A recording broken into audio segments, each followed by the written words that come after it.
Mashinada namoz o'qish mumkinmi? Ya'ni bir odam mashina haydab ketyapti yoki mashinada oldida o'tirib ketyapti. Namoz vaqti kirib qoldi.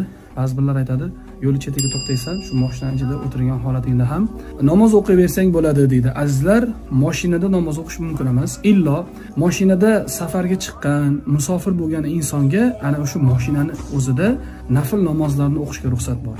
Lekin farz namozlar, vojib namozlar va sunnat namozlar mashinada o'tirib o'qilmaydi. Nimaga? Birinchidan mashinani to'xtatishning imkoni bor. Undan tushib, yerga tushib, ruku sajda qilishga qodir bo'lgan odam o'tirib o'qishga ruxsat yo'q.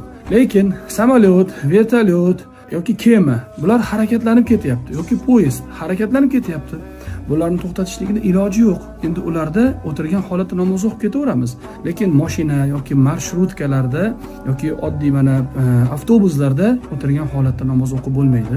Kim mana shunday qilib namoz o'qigan bo'lsa, shuncha namozlarini qazosini boshqatdan o'qib oladi.